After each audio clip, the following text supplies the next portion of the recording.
ఈ 5 ఏళ్లలో చంద్రబాబు గారి పరిపాలన చాలా బాగుందని చెప్పి మేము డోర్ టు డోర్ ప్రచారానికి వెళ్ళినప్పుడు ప్రజలందరూ కూడా చాలా విశ్వాసంతో ఉన్నారు. ప్రజలందరూ కూడా చంద్రబాబు నాయుడు గారంటే చేతులెత్తి దండం పెట్టే పరిస్థితులు ఉన్నాయి ప్రస్తుతం.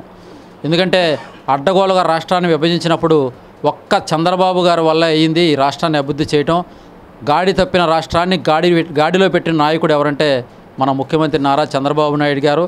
ఆయనకు ఉన్నటువంటి అనుభవమే ఈరోజు ఈ రాష్ట్రం అభివృద్ధి పదంలోకి వెళ్ళడానికి ముఖ్య కారణం అని చెప్పి ప్రజలందరూ కూడా చాలా విశ్వాసంతో చంద్రబాబుకి కృతజ్ఞతలు తెలియజేస్తున్నారు. మళ్ళీ చంద్రబాబు గారే రావాలి, మళ్ళీ ముఖ్యమంత్రిగా చంద్రబాబు గారు ఉండాలి. చంద్రబాబు గారు ఉంటేనే ఈ రాష్ట్రం దేశంలో అభివృద్ధి చెందుతుంది. ప్రపంచ దేశాల్లో కూడా అమరావతి పూర్తి స్థాయిలో అభివృద్ధి చెందాలంటే, రాష్ట్రం అభివృద్ధి చెందాలంటే, అమరావతి నిర్మాణం జరగాలంటే చంద్రబాబు గారి వల్ల అయిద్దని చెప్పి ప్రజలందరూ కూడా విశ్వాసంతో ఉన్నారు. జగన్ వస్తే కనుక రాష్ట్రం ఫ్యాక్షనిజం పెరిగిద్ది, జగన్ వస్తే కనుక ల్యాండ్ గ్రాబింగ్ పెరిగిద్ది, కబ్జాలు పెరుగుతాయి, అవినీతి పెరిగిద్ది, రాష్ట్రం విచ్ఛిన్నకరం అయిపోద్దని చెప్పి ప్రజలందరూ కూడా తెలుసుకున్నారు. జగన్కి ఓటేస్తే కేసీఆర్కి ఓటేసినట్టు అని చెప్పి ప్రజలందరూ చదువుకున్నటువంటి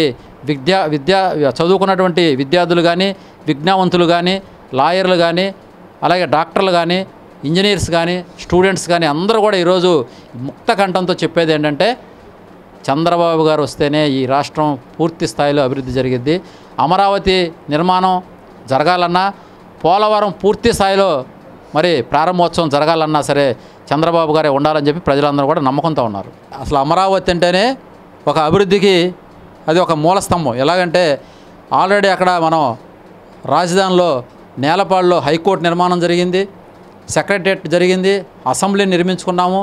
మరి అలాగే అనేక ప్రభుత్వ కార్యాలయాలు, ప్రభుత్వ సంస్థలకు సంబంధించినటువంటి కార్యాలయాలు కూడా అమరావతిలో మనం ఏర్పాటు చేసుకున్నాం.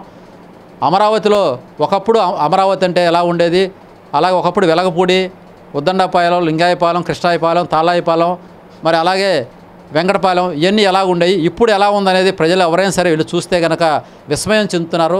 అసలు ఈ ఏరియా ఎంత డెవలప్ అయ్యిద్దని చెప్పి మేము అనుకోలేదని చెప్పి. ఒకప్పుడు అక్కడ రైతులు చాలా చిన్నకారు రైతులు ఉండేవాళ్ళు. అమరావతి రాజధాని అయిన తర్వాత చంద్రబాబు గారు చేసిన సహాయానికి అక్కడ భూముల రేట్లు కూడా పెరిగి అందరూ కూడా చక్కగా కారుల్లో తిరుగుతున్నారు.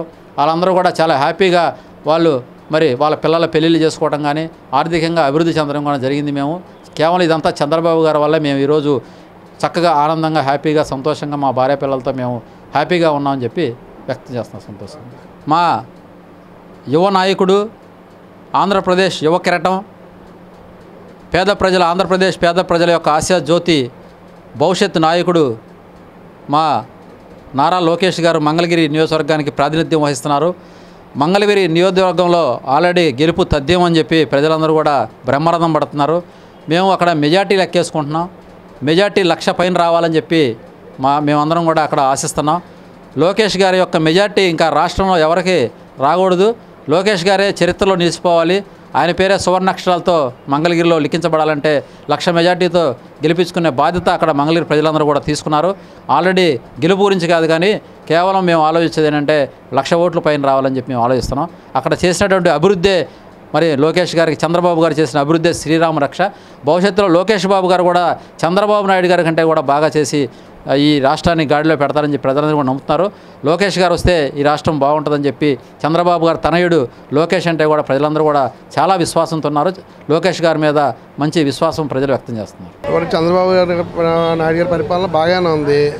అంటే ఆయన నాయకత్వమే ముందు కూడా ఆయనే రావాలి. ఎందుకంటే ఇప్పుడు ఐటీ రంగం రావాలన్నా, లేకపోతే ఇప్పుడు ఇక్కడ విజయవాడ అమరావతిలో మరి బ్రిడ్జిలు, మరి ఫ్లైఓవర్లు అన్నీ చేయాలన్నా ఆయన వస్తేనే కంప్లీట్ అయిద్దని నాయుడు గారు రావాలి.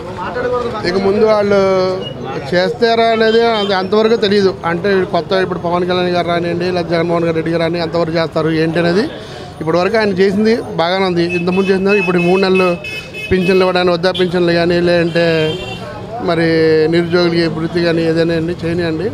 ముందుగా ఆయన వస్తేనే బాగుంటుందని మా ఉద్దేశం. తక్కువ పీరియడ్లో మరి అభివృద్ధి చేసిందంటే ఇప్పుడు మనం హైదరాబాద్ను వదులుకొని వెంటనే ఇంత తక్కువ పీరియడ్లో మరి ఫ్లైఓవర్లు వేయాలన్నా, మరి ఇదంతా చేయాలన్నా కూడా మరి అంత తక్కువ పీరియడ్లో ఆయన చేశారంటే మరి గ్రేటే కదా ఆయన గురించి చెప్పాలంటే. పరిపాలన బాగానే ఉంది నాన్న, బాగా మంచి పనులు చేస్తున్నాడు. అమరావతి బాగానే చేస్తున్నాడు. తెలుగుదేశం అధికారంలోకి వస్తేనే మిగిలిపోయిన డ్యాములు కానీ, ప్రాజెక్టులు కానీ నీటిపారుదల కానీ ఇవన్నీ జరుగుతాయి. ఈ వీడియో గనుక మీకు నచ్చినట్లయితే లైక్ చేయండి, షేర్ చేయండి. మరిన్ని వీడియోస్ కోసం మా ఛానల్ను సబ్స్క్రైబ్ చేయండి.